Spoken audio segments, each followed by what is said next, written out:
जय हिंद दोस्तों, चलिए शुरू करते हैं चैप्टर अपना विलेन सॉल्यूशन। देखिए, सबसे पहले हम देखते हैं कि आखिर विलेन होता क्या है। भाई, किस चीज़ को अगर आप देखें तो विलेन हम किस चीज़ को कहेंगे। जब हम विलेन की बात करते हैं तो दिमाग में कई सारी चीज़ें आती हैं। किसी को कहीं पर घोल देना या कुछ कर देना, वो कौन सी चीज़ विलेन है, कौन सी चीज़ विलेन नहीं है। सबसे पहले इसके पहले हम ज़रा जानने की कोशिश करते हैं कि अगर हम मिक्सिंग करते हैं, भाई अगर हम कोई दो चीज़ें आपस में मिक्सिंग करते हैं या मिक्स करते हैं तो हमें तीन चीज़ें मिलती हैं। तीन चीज़ों का मतलब है, एक मिश्रण मिलता है, एक आपका विलेन मिलता है और एक आपका यौगिक मिलता है। अगर हम इन तीनों की बात करते हैं पहले कि आखिर कौन सी चीज़, जब हमने दो चीज़ों को मिलाया है तो वो विलेन तैयार होगा या मिश्रण तैयार होगा या फिर यौगिक तैयार होगा। तो सबसे पहले ज़रा देखते हैं इन दो को, बड़े आसान है। अब देखिए, जो मिश्रण है, मिश्रण का मतलब ये होता है कि जब हम कोई दो चीज़ें मिलाते हैं तो उनको मिलाकर कोई समांगी विलेन प्राप्त होना अनिवार्य नहीं होता है। समांगी का मतलब है कि इसकी ये नेसेसरी कंडीशन नहीं है कि अगर हमने क्या किया, किसी भी दो चीज़ों को मिलाया हमने, ठीक है, तो अगर हम दो चीज़ों को मिला रहे हैं तो एक चीज़ दूसरी चीज़ में पूरी तरह से डिज़ोल्व हो जाए, यानी पूरी तरह से घुल जाए, ये अनिवार्य नहीं है किसमें, मिश्रण में। ठीक है, अब ये कह रहे हैं कि ये मिश्रण और यौगिक में जो डिफ्रेंशिएट अगर करते हैं तो मिश्रण का मतलब है किसी भी रेशियो में कैसे भी मिला दीजिए। एक चीज़ लीजिए और दूसरी चीज़ उसमें चाहे जैसे मिला दीजिए, जिस रेशियो में मिला दीजिए, तो वो जो चीज़ तैयार होगी वो क्या कहलाएगी, मिश्रण कहलाएगी। अगर एक रेशियो हम फिक्स कर देंगे कि भाई एक आपका हाइड्रोजन है और एक आपका ऑक्सीजन है, इसको हमें 1:2 में ही मिलाना है या फिर 2:1 में ही मिलाना है हमेशा फिक्स करके, तो ये क्या बनेगा, अगर हम 2:1 में मिलाएंगे इसको तो ये हमेशा H2O मिलेगा। यानी अगर हमें H2O चाहिए तो हमें हमेशा हाइड्रोजन और ऑक्सीजन को 2:1 के अनुपात में मिलाना पड़ेगा, तभी ये मिलेगा। यानी इसमें किसी भी तरह से मिला सकते हैं और इसमें हम एक फिक्स रेशियो होना चाहिए, उस रेशियो में मिला सकते हैं। अब बात करते हैं हम जरा विलेन की। तो देखिए, विलेन और मिश्रण में बेसिक अंतर क्या है कि मिश्रण जो होता है, मिश्रण में डिज़ोल्व होना अनिवार्य नहीं है, यानी एक चीज़ का दूसरी चीज़ में पूरी तरह से घुल जाना अनिवार्य नहीं होता है, जबकि विलेन में यही अनिवार्यता होती है कि जब दो पदार्थ मिलाए जाएं तो एक पदार्थ दूसरे पदार्थ में पूरी तरह से घुल जाए तो हम कह देंगे कि वो विलेन बन गया है। यानी हमें समांगी सॉल्यूशन प्राप्त हो जाए, यानी कह सकते हैं एक जैसा पदार्थ प्राप्त हो तो हम कहेंगे कि वो क्या बन गया है, विलेन बन गया। जैसे अगर हम बालू और पानी को मिला दें, आप देखते हैं अगर हम बालू और पानी को मिला दें तो चाहे जितनी देर घोलते रहिए वो एक दूसरे में डिज़ोल्व नहीं होने वाले, यानी एक दूसरे में पूरी तरह से वो घुलने वाले नहीं हैं। अगर घुल भी जाएंगे तो हम थोड़ी देर रखें तो आप देखेंगे कि बालू नीचे आ जाएगी और आपका जो पानी है वो ऊपर आ जाएगा। जबकि अगर हम चीनी और पानी को मिला दें, चीनी प्लस पानी को मिला दें, अगर हम इन दो चीज़ों को मिला देते हैं तो आप देखेंगे कि ये दोनों जब आपस में घुलेंगे तो घुल कर एक ट्रांसपेरेंट सॉल्यूशन, यानी पारदर्शी विलेन हमको देंगे या पारदर्शी पदार्थ मिलेगा हमें, जिसे हम क्या कहेंगे, विलेन कह देंगे। यानी कोई भी ऐसे दो पदार्थ जो मिलकर एक पारदर्शी यानी ट्रांसपेरेंट या समांगी विलेन या पदार्थ बनाए, उस घटना को हम क्या कहेंगे, विलेन कह देते हैं। अब विलेन में होता क्या है, मुख्यतः विलेन के दो हिस्से होते हैं जो अवयव की, विलेन के घटक,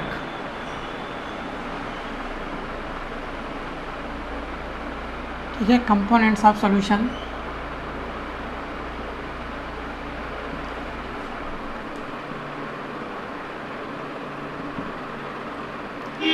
तो देखिए, जो आपका विलेन है उस विलेन के दो घटक होते हैं, ठीक है, यानी इसके जो कंपोनेंट हैं वो मेनली दो होते हैं। एक आपका हो गया विलेय, जिसको हम सॉल्यूट बोलते हैं, दूसरा आपका हो गया विलायक, जिसको हम सॉल्वेंट बोलते हैं। अब देखिए, जब सॉलिड और सॉल्वेंट आपस में मिलते हैं तो एक विलेन तैयार करते हैं। अब इनको हम समझ लेते हैं ज़रा। सॉल्यूट यानी विलेय और विलायक होते क्या हैं आखिर। तो देखिए, जब भी दो पदार्थ मिलकर कोई विलेन बनाते हैं तो उस विलेन में, देखिए बिल्कुल सिंपल भाषा में पहले देखिए, उस विलेन में जो पदार्थ ज़्यादा मात्रा में होता है, ठीक है, जो पदार्थ ज़्यादा मात्रा में होता है, जैसे चीनी प्लस पानी। अब चीनी और पानी को मिला के हमको क्या बनाना है, शरबत बनाना है। तो इसमें जो ज़्यादा मात्रा में होगा, कौन ज़्यादा मात्रा में होगा, पानी, ठीक है। तो पानी क्या हो जाएगा, विलायक हो जाएगा, और जो कम मात्रा में होगा वो क्या हो जाएगा, विलेय हो जाएगा। मतलब चीनी और पानी के सॉल्यूशन में चीनी विलेय हो जाएगी यानी सॉल्यूट हो जाएगी, और जबकि पानी आपका सॉल्वेंट हो जाएगा। ये तो आपकी बिल्कुल सिंपल सी परिभाषा हुई। अब ज़रा, ठीक है, साइंटिफिक डिफिनीशन देख लेते हैं या फिर इसका केमिस्ट्री रूप देख लेते हैं। तो इसमें अगर आप देखें तो आप ये कह सकते हैं कि वह पदार्थ, ठीक है, जिसमें कोई पदार्थ घोला जाता है, समझ रहे हैं, जिसमें कोई पदार्थ घोला जाएगा वो क्या होगा, विलायक होगा। जिसको घोला जाएगा, समझ रहे हैं, जिसमें घोला जाएगा वो विलायक, और जिसको घोला जाएगा वो क्या होगा, विलेय होगा। यानी जिसमें डिज़ोल्व किया जाएगा वो क्या होगा, विलायक होगा आपका, और जिसको डिज़ोल्व किया जाएगा वो क्या होगा, आपका विलेय हो जाएगा, यानी सॉल्यूट हो जाएगा। और जिसमें विलेय किया जाएगा वो क्या हो जाएगा, आपका सॉल्वेंट हो जाएगा।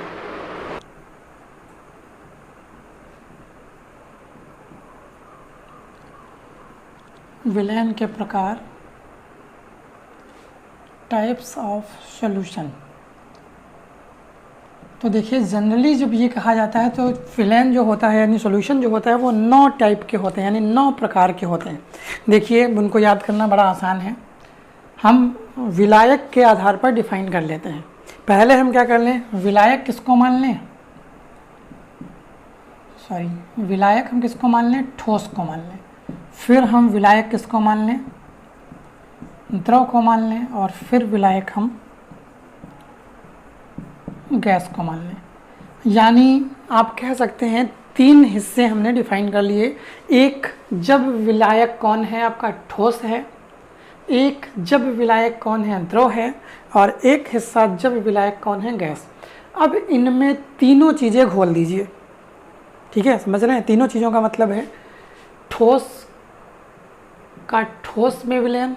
अगर हम ठोस को ठोस में घोलेंगे तो एक, फिर वही है ठोस का द्रव के साथ, यानी अगर हम क्या कर दें, ठोस को ठोस में घोल दें तो एक तरह का, द्रव को ठोस में घोल दें तो अगले तरह का।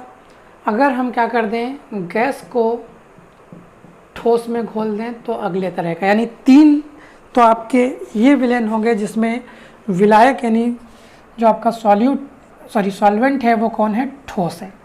अब 3 हिस्से द्रव के हो जाएंगे। यानी अगर हम ठोस को घोल दें काहे में, द्रव में, तो एक सॉल्यूशन तैयार होगा आपका, ठीक है। द्रव को द्रव में घोल दें तो एक तैयार होगा।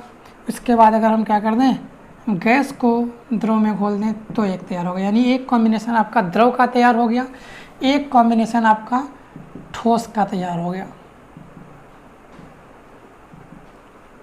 ठीक है। ठोस को ठोस में, द्रव को ठोस में, और गैस को ठोस में।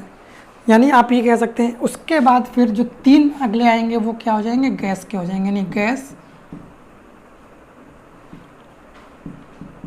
यानी अगर हम ठोस को गैस में घोल देंगे तो एक तरह का सॉल्यूशन, द्रव को गैस में घोल देंगे तो एक तरह का सॉल्यूशन, अगर हम गैस को गैस में घोल देंगे तो आपका एक तरह का सॉल्यूशन। इस तरह से हम ये कह सकते हैं कि ये आपके जो मेलनी हैं ये कितने टाइप के हो गए, 9 प्रकार के हो गए।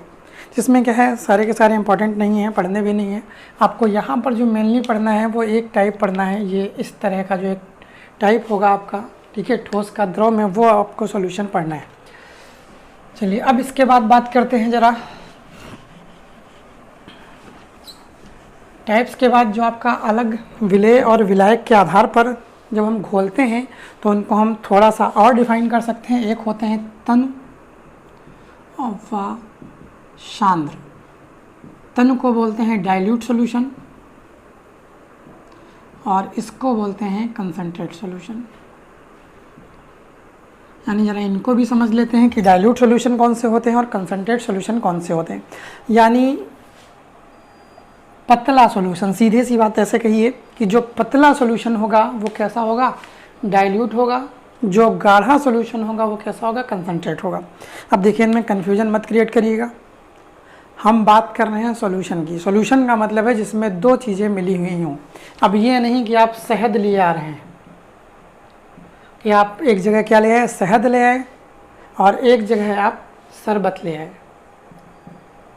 अब कह रहे हैं कि इनमें डिफाइन कर दीजिए कि कौन सांद्र है और कौन तनु है। तो इनमें हम सांद्र और तनु की बात नहीं करेंगे। क्यों? क्योंकि ये एक विलयन नहीं है।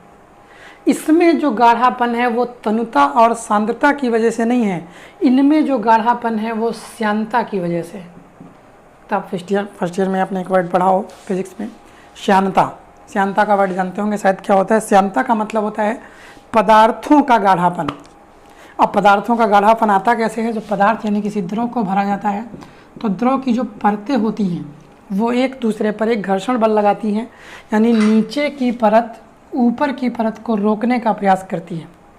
तो ये घर्षण बल जितना ज़्यादा होता है द्रव उतना धीमे चलने लगता है। भाई ये जब रोकने की कोशिश कर रहा है तो जितना ज़्यादा रोकेगा उतना धीमे ये हो जाएगी, उतनी धीमी ये, उतनी धीमी ये, उतनी ही धीमी ये और उतनी ही धीमी ये। यानी जो सॉल्यूशन होगा, जो आपका पदार्थ होगा वो धीरे धीरे बहेगा। तो हम कह देंगे कि वो गाढ़ा तो ज़रूर है लेकिन वो किसकी वजह से है? श्यानता यानी विस्कोसिटी की वजह से है। वो कंसंट्रेट यानी तनुता या सांद्रता की वजह से गाढ़ा नहीं है। ठीक है, अब हम बात करते हैं ज़रा इसकी। अब मान लीजिए तो फिर तनु और सांद्र हैं क्या, इनको हम ज़रा समझने की कोशिश करें। ठीक है, कि तनु किसको कहेंगे और सांद्र किसको कहेंगे। तो देखिए कोई भी सॉल्यूशन हम ऐसे डिफाइन नहीं कर पाएंगे कि कौन तनु है कौन सांद्र है। हम जब कंपैरिजन करते हैं, यानी तनुता और सांद्रता एक ऐसे वर्ड हैं जो कंपैरिजन पर ही डिफाइन किया जा सकते हैं। जैसे हमने कह दिया कि एक गिलास पानी लिया हमने, ठीक है, अब इसमें हमने 2 चम्मच चीनी मिला दी। अब हम इसको तनु और ठीक है सांद्र नहीं कह सकते। क्यों? क्योंकि हो सकता है कुछ लोग हों जो हल्का पीते हों तो उनको गाढ़ा लगेगा, जो लोग ज़्यादा मीठा पीते होंगे उनको हल्का लगेगा। तो हम इसको तनु और सांद्र के साथ ठीक है नहीं रख सकते कि ये किसके अंतर्गत आएगा। जब हम कंपेयर करेंगे, जब इस सॉल्यूशन को हम कंपेयर करेंगे किसी के साथ, तब हम डिफाइन कर पाएंगे कि आखिर ये तनु है या सांद्र है। अब देखिए ये तो एक जनरल सॉल्यूशन हो गया कि आपने 2 चम्मच मिला दिए, एक सॉल्यूशन तैयार है। अब हम क्या कर दें, यहाँ पर हम 2 एग्जाम्पल्स आपको और देते हैं। हमने 2 ग्लास लिए, पूरे ठीक है इक्वल शेप एंड साइज़ के हैं। देखने में आपके अलग अलग लग रहे होंगे लेकिन ये बिल्कुल क्या है, इक्वल शेप एंड साइज़ के हैं 2 गिलास आपके। अब क्या करते हैं, इसमें हम चीनी मिलाने की कोशिश करते हैं। इसमें हमने क्या किया, उतने ही पानी में 1 चम्मच चीनी मिला दी और उतने ही गिलास में हमने क्या किया, 3 चम्मच चीनी मिला दी। तो अब देखिए होगा क्या, ये सॉल्यूशन थोड़ा पतला तैयार होगा, ये सॉल्यूशन थोड़ा गाढ़ा तैयार होगा। तो ये सॉल्यूशन आपका क्या हो गया, तनु हो गया, और ये सॉल्यूशन आपका सांद्र हो गया। तो इस तरह से हम कह सकते हैं कि अगर हम विलायक की क्वांटिटी समान रखें तो ऐसा विलयन जिसमें विलेय की मात्रा ज़्यादा होगी क्या कहलाएगा, सांद्र कहलाएगा। यानी गाढ़ा सॉल्यूशन तैयार होगा जब सांद्र कहलाएगा। ऐसा विलयन जिसमें विलेय की मात्रा आपकी कम हो जाएगी क्या कहलाएगा, तनु कहलाएगा, यानी पतला सॉल्यूशन आपका कहलाएगा। ठीक है, ये आपका हो गया। एक वर्ड और आता है इसमें, अनंत तनुता।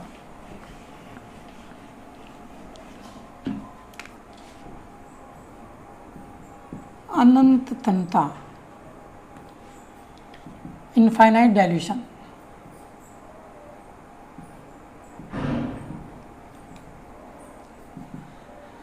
यानी जो वर्ड है आपका वो क्या है, अनंत तनुता। आप देखिए अनंत तनुता क्या होता है, इसको भी ज़रा डिफाइन करते हैं। तो अनंत तनुता देखा था आपने, तनु का मतलब था पदार्थ कम मिलाते चले जाएं, अनंत तनु का मतलब है पदार्थ बहुत कम मिला दें। अब इसका मतलब ये नहीं है कि आप खाली पानी ले आइए और कहिए कि ये अनंत तनुता का सॉल्यूशन है, उसमें विलय होना चाहिए। यानी विलयन तभी तैयार होगा जब विलय और विलायक होंगे। ये नहीं है खाली विलायक ले आए और आपने कह दिया कि क्या है ये अनंत तनुता का सॉल्यूशन है। अब देखिए पहचानेंगे कैसे, यानी उसकी टेस्टिंग कर लेंगे तो हमें पता चल जाएगा। अब यहाँ पर हम देखते हैं ज़रा, तो यहाँ पर हम देखेंगे विलय। अगर हमने क्या लिया, मान लीजिए 1 बाल्टी पानी लिया, ठीक है, हमने क्या कर लिया, सीधा सा 1 बाल्टी पानी ले लिया। अब उस 1 बाल्टी पानी में 1 या 2 चम्मच चीनी के मिला दिए, तो अब आप जानते हो कुछ पता ही नहीं चलेगा कि कुछ घुला है कि नहीं घुला है। सॉल्यूशन आप पी कर भी देखेंगे तो पता ही नहीं चलेगा कि ये मीठा है कि नहीं मीठा है। तो इस तरह के सॉल्यूशन को हम क्या कहते हैं, अनंत तनुता का सॉल्यूशन, यानी इनफाइनाइट डाइल्यूशन का जो सॉल्यूशन होता है वो ये कहलाता है। यानी कि बहुत ज़्यादा मात्रा में विलायक हो और विलय बहुत थोड़ी मात्रा में मिला दिया जाए, तो जो सॉल्यूशन हमारा तैयार होगा वो क्या कहलाएगा आपका, ठीक है, अनंत तनुता का सॉल्यूशन कहलाएगा। अब बात करते हैं, इसमें एक आता है बहुत ज़्यादा इम्पॉर्टेंट है, हेनरी का नियम।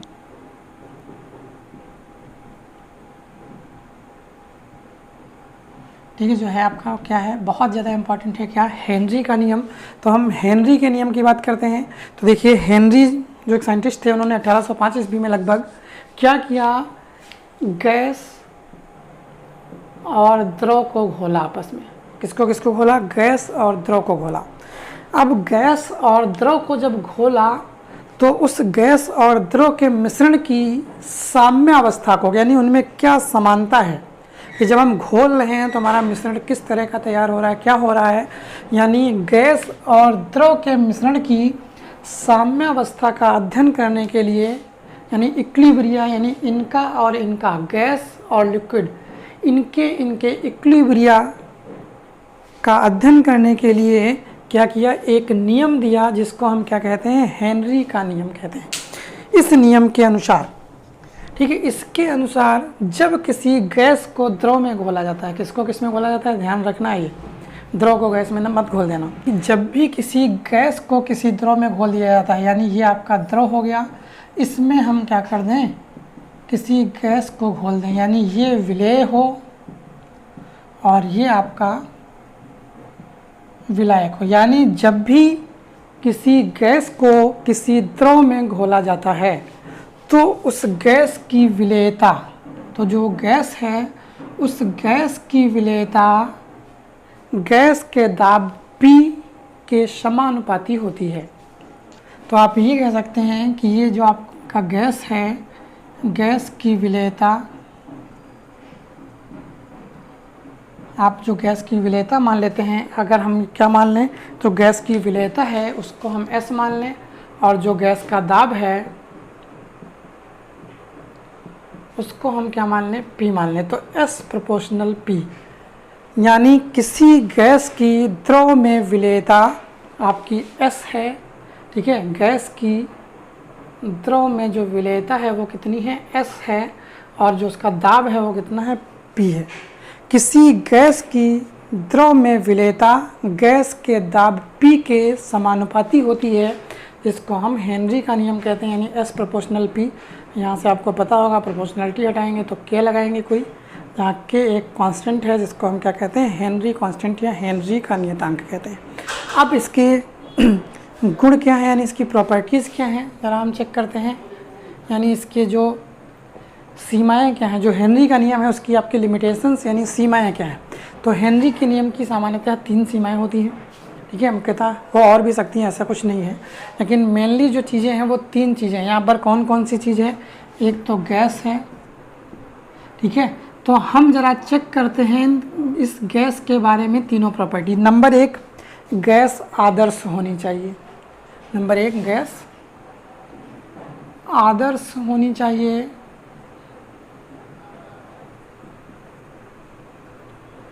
यानी गैस शुड बी आइडियल, यानी गैस कैसी होनी चाहिए, आइडियल गैस होनी चाहिए। उसके बाद गैस का दाब अधिक नहीं होना चाहिए।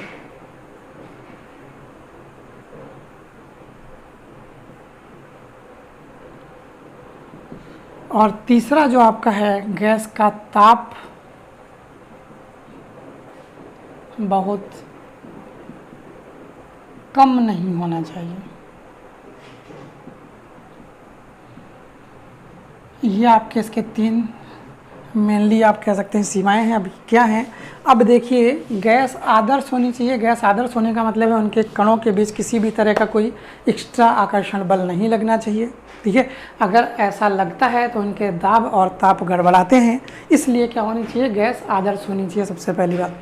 अगला है, गैस का दाब अधिक नहीं होना चाहिए। अगर गैस का दाब हम ज़्यादा कर देंगे, यानी ये आपके गैस के पार्टिकल हैं, अगर हम इनको कंप्रेस कर देंगे यानी दबा देंगे, दाब ज़्यादा डाल देंगे तो इसके कण क्या हो जाएंगे, पास पास आ जाएंगे। और अगर कण पास पास आ गए तो गैस काहे में कन्वर्ट हो जाएगी, द्रव में। और ज़्यादा पास ले आए तो द्रव काहे में कन्वर्ट हो जाएगा, ठोस में। यानी अगर हम दाब अधिक कर देंगे तो अवस्था परिवर्तन हो सकता है। इसीलिए कहा जा रहा है कि गैस का दाब अधिक नहीं होना चाहिए। अगर दाब हमने अधिक कर दिया तो गैस हो सकता है काहे में परिवर्तित हो जाए, द्रव में परिवर्तित हो जाए। सेम यहाँ भी वही कंडीशन है, गैस का ताप बहुत कम नहीं होना चाहिए। आप जानते हैं ताप कम करने पर यानी ठंडा करने पर भी गैस द्रव में कन्वर्ट होती है और गैस द्रव आपका ठोस में कन्वर्ट हो जाता है। तो यहाँ पर ऐसा भी ना होना चाहिए कि हम ताप बहुत कम कर दें और बहुत कम करने की वजह से गैस रह ही ना जाए, गैस किस में कन्वर्ट हो जाए, आपकी द्रव में कन्वर्ट हो जाए। तो यहाँ पर ऐसा भी नहीं होना चाहिए। अब जरा उसके बाद आते हैं, ठीक है, अणुसंख्यक गुणधर्म, स्टिकियोमेट्रिक प्रॉपर्टी, यानी अणुसंख्यक गुणधर्म।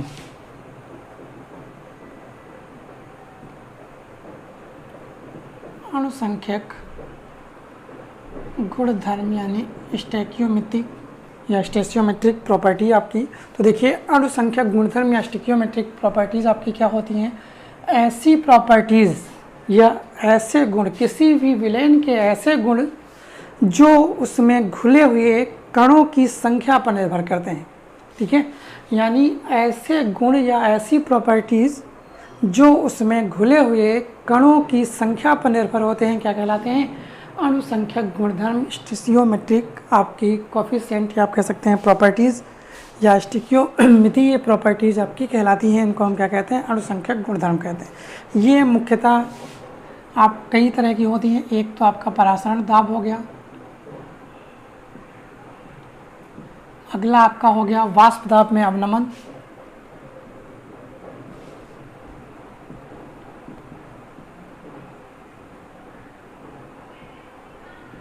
अगला आपका हो गया हिमांक में अवनमन,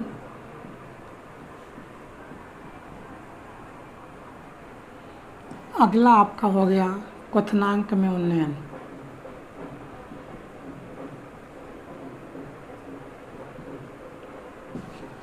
यानी ये आपका आप जानते होंगे osmotic pressure,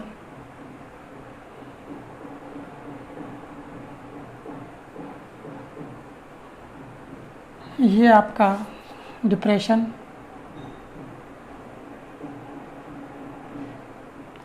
in vapour pressure,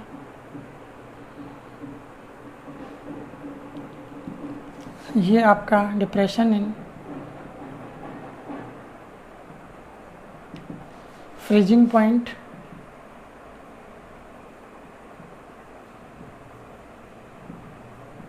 ये आपका हो गया एलिवेशन इन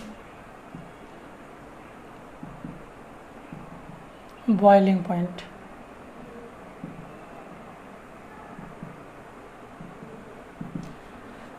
यानी ये आपके जो 4 चीज़ें हैं, ये मुख्यतः बेसिक अणुसंख्यक गुणधर्म स्टेशियोमेट्रिक प्रॉपर्टीज़ होती हैं जो कणों की संख्याओं पर निर्भर होती हैं, ठीक है। अब क्या करना है, हमें इनके बारे में जानना है। ज़रा इसके पहले हम थोड़ा और समझ लेते हैं, ठीक है। इसमें फिर आती हैं आपकी अर्धपारगम्य झिल्लियाँ।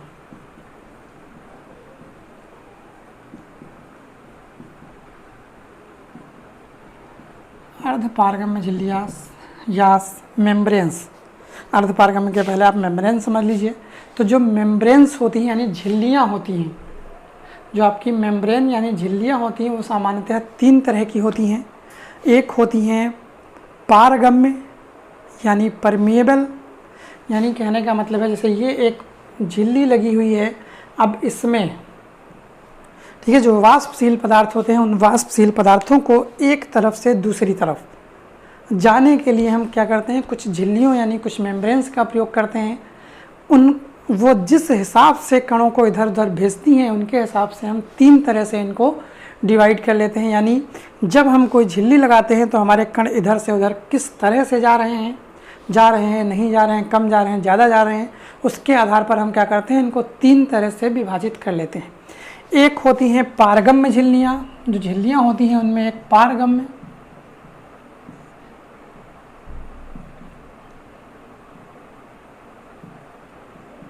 मतलब परमिएबल मेम्ब्रेन। परमिएबल मेम्ब्रेन का मतलब होता है ऐसी झिल्ली जो इधर कोई भी पार्टिकल ना रोके, यानी जितना जो कुछ भी हो सारा का सारा इधर से इधर अगर ट्रांसफ़र हो जाए तो हम कह देंगे ये परमिएबल मेम्ब्रेन यानी पारगम्य झिल्ली है। यानी विलेय के कण सारे के सारे एक माध्यम से दूसरे माध्यम में ट्रांसफ़र हो जाएं तो हम कह देंगे ये कौन सी है, पारगम्य झिल्ली है। अर्ध पारगम्य का मतलब होता है कि कुछ पार्टिकल्स यानी आप कह सकते हैं विलेय के कुछ कण इधर से इधर पास हो जाते हैं और कुछ कण यानी जो विलयन हमने भरा है विलयन का एक हिस्सा आपका इस मेम्ब्रेन के थ्रू पास हो जाएगा और दूसरा हिस्सा इस मेम्ब्रेन के थ्रू पार नहीं हो पाएगा। तो इस प्रकार की झिल्ली को हम क्या कहते हैं, अर्ध पारगम्य झिल्ली यानी परमिएबल मेम्ब्रेन। जो आप इस चैप्टर में पढ़ेंगे मेनली परासरण दाब या परासरण की क्रिया करने के लिए जो झिल्ली अवेलेबल या झिल्ली आवश्यक होती है, जिस झिल्ली की आवश्यकता होती है उसको हम क्या कहते हैं, अर्ध पारगम्य झिल्ली यानी सेमी परमेबल मेम्ब्रेन कहते हैं। कुछ झिल्लियाँ ऐसी होती हैं जो यहाँ से यहाँ तक कुछ भी पार होने की अनुमति नहीं देती हैं, उनको हम अपारगम्य झिल्लियाँ कहते हैं। यानी उनमें से किसी भी तरह का कुछ पार नहीं होता है, उनको हम क्या कह लेते हैं, अपारगम्य झिल्लियाँ कह लेते हैं। जैसे अर्धपारगम्य झिल्लियाँ, जैसे स्किन जो आपकी होती है बॉडीज़, उन बॉडी में जो आपकी झिल्ली पाई जाती है उसको हम क्या कहते हैं, अर्धपारगम्य झिल्ली कहते हैं। जैसे हमारी जो ये स्किन है आप देख रहे होंगे, स्किन के नीचे एक मेम्ब्रेन होती है, वो भी मेम्ब्रेन कैसी होती है, अर्धपारगम्य यानी ठीक है आपकी सेमी परमेबल मेम्ब्रेन होती है। कैसे होती है ज़रा इसको देखने की कोशिश करते हैं। आपने देखा होगा जब गर्मियां हैं या आप कोई काम कर रहे हैं तो आपको पसीना निकलता है। पसीना कहाँ से आया, बॉडी के अंदर से आया। अगर पसीना बॉडी के अंदर से आया तो इसका मतलब है इसमें छिद्र होंगे कुछ, जहाँ से ये बाल उगे हुए होते हैं इनको रोम छिद्र कहते हैं। तो ये आपकी बॉडी में क्या होंगे, कुछ छिद्र हैं जो अंदर से पसीने को कहाँ ला रहे हैं, बाहर ला रहे हैं। तो इसका मतलब छिद्र हैं, कंप्लीट कन्फर्म है कि हमारी बॉडी में कुछ छिद्र हैं। अब अगर इसके नीचे जो मेम्ब्रेन है अगर वो सेमी परमेबल मेम्ब्रेन ना हो तो जैसे अंदर से पसीने के पार्टिकल बाहर आ सकते हैं वैसे ही बाहर से भी पानी के पार्टिकल्स अंदर जा सकते हैं। अगर वो मेम्ब्रेन वन वे ना होती, अगर वो मेम्ब्रेन सेमी परमेबल मेम्ब्रेन ना होती तो हम करते क्या, पता चला स्विमिंग पूल में तैरने गए, थोड़ी देर कूदे अंदर, पतले से थे इतने मोटे होके निकले, ठीक है। अगर सेमी परमेबल मेम्ब्रेन ना होती इसमें, आपने कई बार देखा होगा, यानी इसके नीचे जो स्किन है आपकी स्किन के नीचे एक मेम्ब्रेन होती है, इसको हम सेमी परमेबल मेम्ब्रेन कहते हैं। आपने कई बार देखा होगा जरा सा कट जाते हैं तो ब्लड निकलने लगता है। कभी कभी आपने देखा होगा कि रगड़ गए और रगड़ने पे पूरा का पूरा रगड़ गए हैं लेकिन ब्लड नहीं आ रहा है, हल्का हल्का सा बस लाल लाल लालरी कलर की आ रही है, तो इसका मतलब है उस केस में मेम्ब्रेन नहीं फटी है इसलिए ब्लड बाहर नहीं आ पा रहा है। अगर मेम्ब्रेन वहाँ की फटी तो ब्लड बाहर निकल कर आएगा, ठीक है। ये आपका हिस्सा रहा झिल्लियाँ मेम्ब्रेन के बारे में। अब उसके बाद यहाँ से शुरू करेंगे, जो अगला होगा वो परासरण होगा। जो अगला टॉपिक आपका कल का होगा, ठीक है, वो आपका परासरण का होगा। तब तक के लिए जय हिंद।